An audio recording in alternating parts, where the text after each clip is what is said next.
is my name. Hello everybody, my name is Shaytosweet. You can call me Shay for short. And then today I'm cosplaying as Nezuko because we're doing team death battle. It's gonna be Tanjiro versus JoJo. I'm always here. I'm a stand for my brother, so I'll be your resident black friend talking through the whole entire thing. Hey, look, I have got a black friend. Daisho Japan, an era of unparalleled progress and imperial domination. But this empire had a sickness, a rot at its core. Demons. This race of superhuman cannibals originated from one being, their all-powerful progenitor, Muzan Kibutsuji, who spent his evenings slaughtering families and eating them.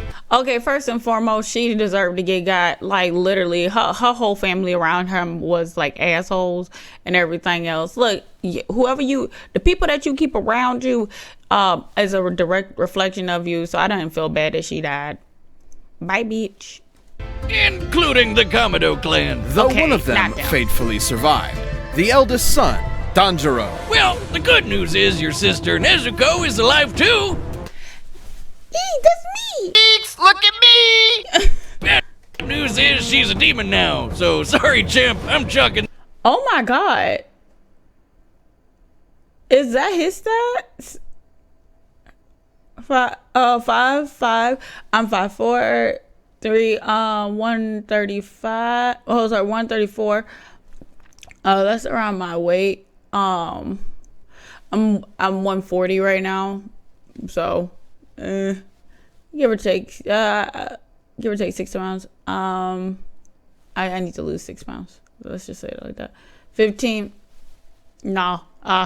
I got him on age. And this day up as an L. But Tanjiro possessed the golden heart of an anime protagonist, and he devoted his life to curing Nezuko's curse and ending Muzan's evil once and for all. So he joined the Demon Slayer Corps, a secret group of badass demon hunters with badass swords. Forged from a unique sunlight-absorbing ore, the Nichiren Blade is one of the only weapons that can decapitate a demon and end their unholy existence for good. Especially when combined with the Slayer's fancy pants katana magic.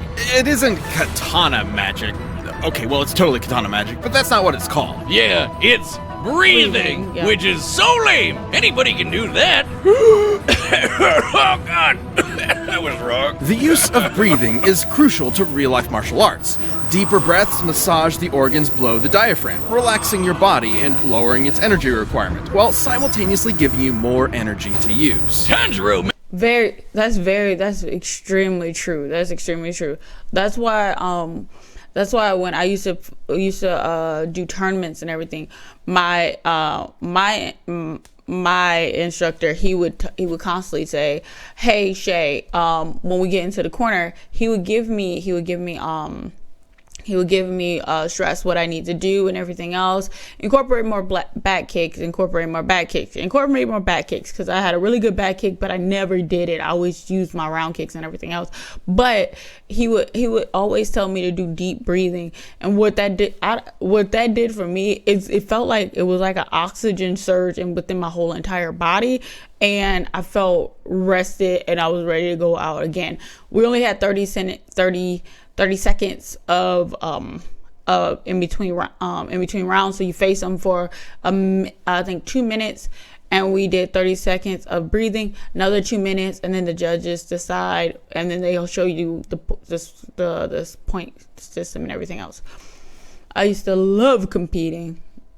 Mastered this breathing shit so well, he could do it in his sleep, literally 24/7. This is total concentration breathing, a technique developed by the Demon Slayers in order to massively increase their physical abilities to match their blatantly superhuman foes. Through the measured intake of oxygen, users can boost their concentration, reactions, and even manipulate the flow of their blood. This can help in slowing down poisons or speeding up the coagulation of wounds. Which means he can use it to quickly recover in case of injury or fatigue. And Demon Slayers can combine their breathing with their blades for, well, katana magic. Each breathing style is a separate form of sword combat. The first form Tanjiro mastered was water breathing, a flexible defensive style where a user's blade summons water to slice like a raging current. Tanjiro's literal boneheaded stubbornness made him a prodigy demon slayer in no time. He proved to be a tactical genius in combat, able to discern an opponent's weaknesses and exploit them in the heat of the moment. It was almost as if demon slaying was in his very blood. Because it was! Hundreds of years ago, the creator of the very first breathing style taught this knowledge to Tanjiro's ancestors, who passed it down to Tanjiro himself. This was the dance of the fire god, the Hinokami Kagura,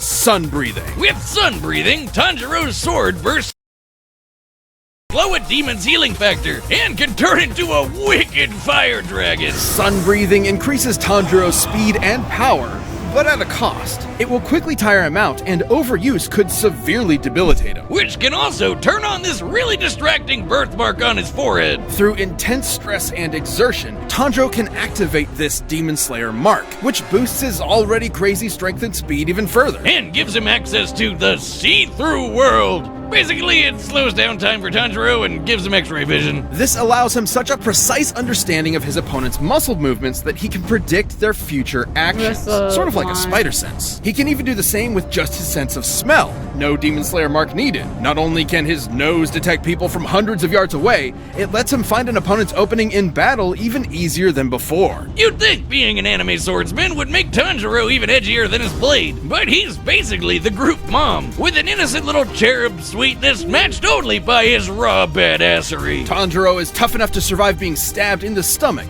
fast enough to dodge lightning, and strong enough to slice through and derail a literal demon train. That demon turned himself into a train whiz! Funniest shit I've ever seen. And this demon, Doma, was able to freeze the air into this giant ice statue in only a few seconds. That takes a lot of energy. And Tanjiro's managed to keep up with similarly powerful demons like Hantengu, Akaza, and Fuck him. I hate you. eventually the strongest of them all, Muzan himself. With the help of his friends, of course. Cuckoo, I love you. They hold you so hard. I love you. No bias. It would take all their efforts and countless sacrifices. My nigga. But Tanjiro and the Demon Slayers would continue to fight to realize their dream of a world that is safe for humanity. And whatever Inosuke is. Victoria in England! An infamously shit-tastic time to be alive! Whether you were a lowly street rat or a wealthy noble. Okay, well, that last one probably wasn't so bad. That is, unless your dad, in all his infinite wisdom, decided to adopt the single greatest asshole in human history and make him your brother. Facts. That'd make you one unlucky schmuck. That would make you Jonathan Joestar. Hadn't you heard, Wiz? Everybody just calls him JoJo. In an effort to take the Joestar fortune for himself, Jonathan's new brother Dio dedicated his life to breaking Jonathan emotionally, turning him into a docile puppet. But after being bullied, beaten, and thoroughly traumatized, something awakened deep in Jonathan's heart. The raging fire of a gentleman. I don't think beating the living piss out of Dio was gentle, but it sure was satisfying. Bruh, okay, like I said, I only watched a couple episodes of JoJo, but I did see this part. I saw this part, and I thought that kid deserved to get his ass beat and everything else. JoJo still got kind of murked a little bit later on, but I really did appreciate this part. I was like, bruh, you keep picking on that kid, he gonna whoop your ass. Too bad it didn't last forever, because only a few years later, Dio got his revenge when he turned into a vampire and killed Papa Joestar. Classic Dio. With Dio now bent on world domination, Jonathan would need more than his righteous fist to save the day. Yeah, he needed a creepy floating Italian man that punches frogs with the power of the sun. It wasn't just any creepy floating Italian man, it was Will Antonio Zeppeli, a practitioner of Hamon, an ancient martial art designed specifically to do battle against vampires like Dio. Through their breaths, Hamon users can blast a hot electric ripple out of their bodies and flood it into their opponents. Huh. That's what Hamon means in English. The ripple. Man, if I had a nickel for every anime protagonist who killed monsters with the power of breathing, well, that'd be 2 nickels. But let's agree, it's weird that it happened twice. That's why they're facing up against each other. Yep. Hamon energy massively increases a user's physical abilities and allows them to disintegrate vampires with a single punch. In order to fight Dio, Zeppeli taught Jonathan everything he knew. Like the zoom punch, where Jonathan stretches his arm and punches an opponent from far away like he jumped on a gum-gum fruit. That's what I'm about to say. Isn't that Luffy stuff? Okay, okay, I know I give a lot to my One Piece people, but that's Luffy power, basically, right? Luffy basically can punch it from like halfway across the room. He does this by using the ripple to dull the pain of dislocating his shoulder before snapping it back. That Okay, Luffy does not do that part. He doesn't. I know he does not do that part. might sound crazy, but there are real-life examples of breathing basically giving people superpowers. Like the Dutch adventurer Wim Hof, who can survive being nearly totally submerged in ice water for almost 2 hours. Through forced exhalation, Hof drops his oxygen levels in order to supercharge his body's thermoregulation and release euphoric chemicals to numb the pain, just like the zoom punch. Hamon is Yep, basically we'll just like the find that Eastern out. idea of chi, voila! Which is circulated through the body by, what else? Breathing. And just like chi, it can do lots of crazy shit. Like walking on water, magnetizing plants, or controlling an enemy's muscles. It can even be transferred through solid surfaces like metal. And he can catch his fists on fire and slam you senseless with his patented Sunlight Yellow Overdrive. It'll leave any monster smiling and satisfied. Uh-huh. Jonathan took these skills as he, Zeppeli, and the definitely not just there for exposition Speedwagon I hate Speedwagon. I hate him. I hate him so much. And this is why I stopped watching. Okay, I stopped watching Hunter x Hunter and JoJo. Okay, the reason why I stopped watching JoJo was, but I'm like, God dang, bro, I'm gonna catch a yeast infection. They clothes are so tight. But it was really because of the fact that the matter was the name that they just said. Him and the narrator from Hunter x Hunter must get paid a lot of money because they won't shut the hell up. Like, Jesus Christ. Yeah, I give kids, like, I'm feeling that JoJo and I feel like JoJo and Hunter x Hunter is aimed more for children. Give them more give them more of a benefit of the doubt that they know what the hell's going on. Because Speedwagon can shut up and just let them figure that shit out a little bit, okay? They literally explain every goddamn thing, and you're like, just chill, bruh. Can we watch without us having to cut to you and watch your facial expression doing exactly nothing, so we can actually get context? Maybe they do that so that the animators could actually get a break and everything else. Maybe that's why. But literally, I get it. You don't have to keep talking. I get it. invaded Dio's domain and waged war against an army of bloodthirsty zombies. Including Dio's right-hand monsters, Yep, and that Rupert kid and was the one Tarkus. that Tarkus was strong he had to enough to return rip him back to entire his home. boulders out of the ground and slice through a cliff with one swing. He can even snap JoJo's neck and cut our old pal Zeppeli in half. Rest in peace, creepy floating Italian man. Sorry you had to be born the mentor. Hope none of your relatives die horrifying deaths too. Before succumbing, Zeppeli's last act was to pass his ripple onto Jonathan, not only allowing him to heal his own broken neck, but also combine their energies together. And making JoJo strong enough to cut through Tarkus's giant arm. Not with his nifty new sword, Pluck, with his bare goddamn hand. With this power boost, Jonathan faced Dio once and for all, and fisted him with his raging hot ripple.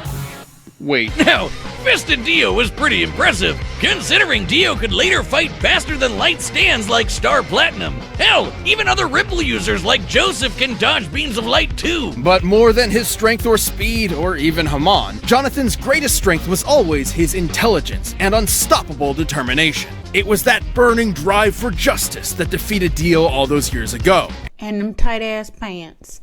And the same one that defeated him again. But this victory With them was crop tops. bittersweet. He may be built like a brick shithouse, but Jonathan's got the personality of a golden retriever. Even after everything Dio did to him, all of the lies and abuse and dad murder, Jonathan still loved him like a brother, and still cried those hot, wet 80s man-made tears. And even after Dio returned on Jonathan's wedding night to murder him and steal his body, Jonathan sacrificed himself so his wife and unborn child could escape. I'm mad. I'm mad that the girl characters, the male characters look more like a girl. Maybe I'm so used to like girls in anime having stuff that like feminizes their face a little bit more. But JoJo looked more like a girl. Why she got a dog collar on? Really, nigga? But he did not die in vain. 'Cause His this nigga bloodline would continue throughout the ages, coming. spawning a line of illustrious and bizarre heroes who would crush Dio's plans and save the universe. And JoJo they the all cat. had one thing in common. His name, JoJo. Wait, is the ripple his tip? All right, we found out who the competitors are. All right, the combatants are set. We've run the data through all possibilities. It's time for a death battle! Come on, bro. I believe in us. Let's go. This episode of Death Battle Yeah, is come on, sponsored- brother. It's about to go down. Ooh, it's purple and shit. I mean stuff. Look at me. Step aside! I've sworn to slay all of Dio's demonic minions. Wow. I don't know who you Why are. always gotta get got? Better leave her alone. Thank you. Poor wretch, shackled by the chains of this harpy's insidious mind control. On my honor, as a gentleman, I will free you! Oh, I'm sorry, sir. Did you bump your head?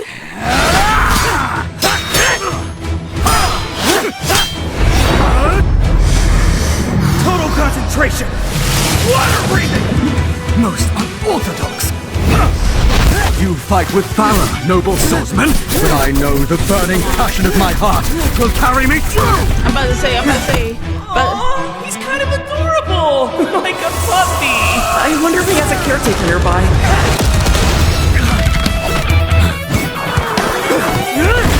there you go. You're mine! Valiant footwork!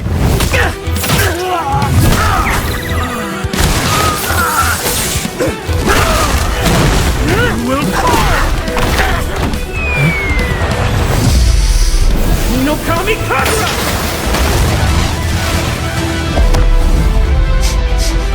Nice try!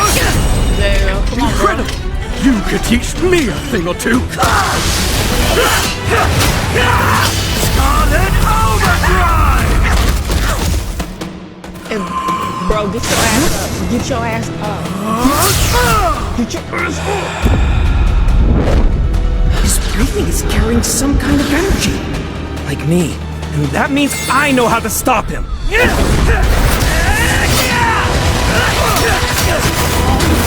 He's focusing on my neck! Does he know? Metal Silver Overdrive!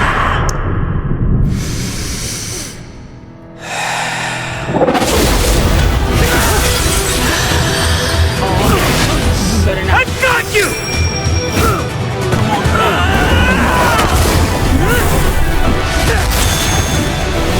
Wait! He's going for my lungs!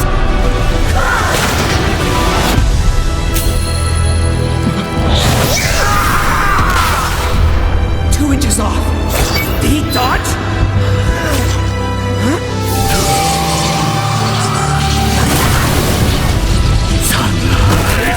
Yellow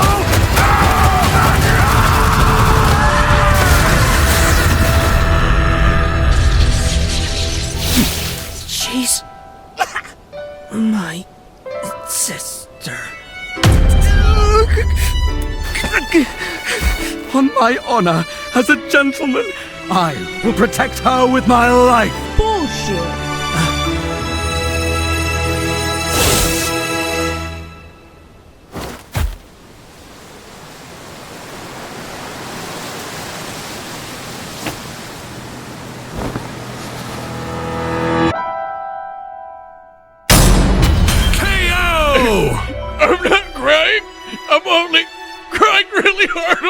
Shit, hold me, bro! Please don't touch me. On paper, Tanjiro did initially seem to have more advantages in this bout. For sure. Bullshit. Bullshit. Bullshit. Bullshit. Tanjiro would have used more water forms before he used fire forms. He would have used more water forms than that. I'm calling bullshit on that. I do not care.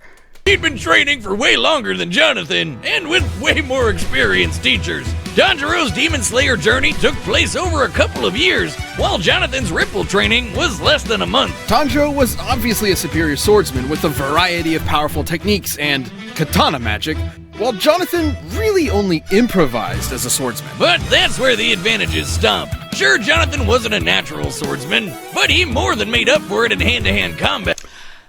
Bullshit. Bullshit. I have seen Tanjiro has dodged so many attacks when in the forest, when he was training in the forest. All of those random tree falls, all those random dodges, all those random times that he got his ass beat, like dodging punches. And you're gonna tell me randomly now he can't do that? You're gonna tell me that JoJo is not as strong as the bitches in the in what do you call it? He's not as strong as the bitches in the fucking what's that?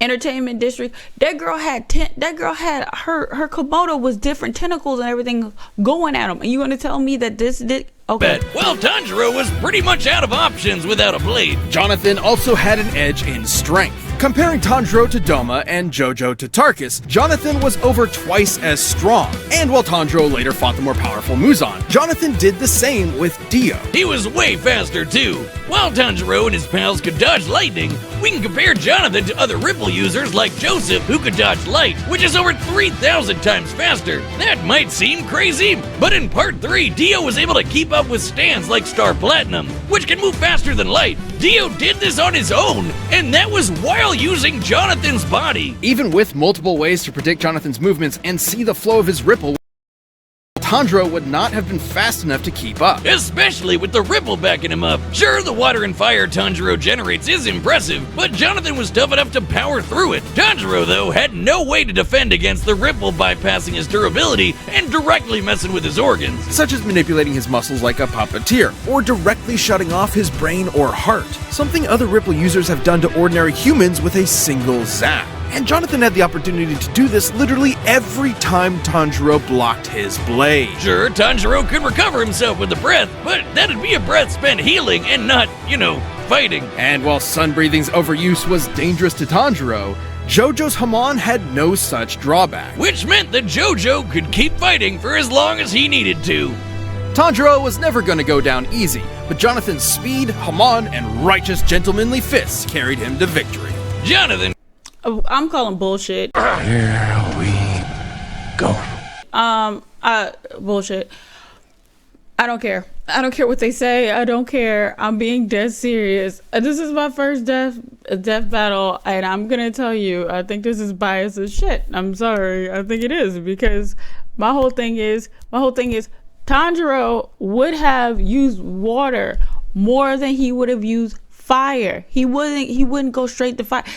His third attack was fire. He wouldn't go straight for fire like that. Second of all, yeah, he did use fire against the girl in the district. He did in the entertainment district and everything else to keep up with her. But the thing is, if Tanjiro would have lost his sword, Tanjiro would have sensed where his sword was and found it first. Because of the fact of the matter is, he's been dodging things in that forest for a year and a half, and then every time he goes up against a different opponent, you're gonna tell me that his breathing was not up to par and everything else, and because this guy shocked him with lightning and everything else, he was dead. Okay, fine, whatever.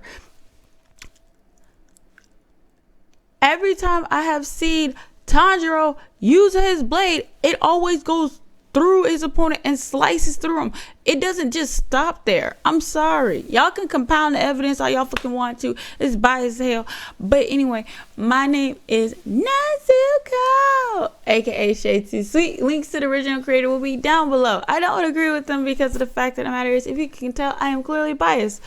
I like Demon Slayer. I don't like JoJo. So I'm clearly biased. I'll admit that. But if y'all have any opinions, put them down below. This is my first death match. I hope y'all enjoyed it. Again, my name is Shaytosweet, and call me Shay for short. And like my grandmother always says, so long. Animals and bitches feeling like the Serengeti on that trail tip. You know I'm always top with the machetes. At your mama's cribbing bitch, so she ain't serving the spaghetti. Hey, shit ain't sweet. You said you got the number one, well bitch you miss 'cause it ain't me.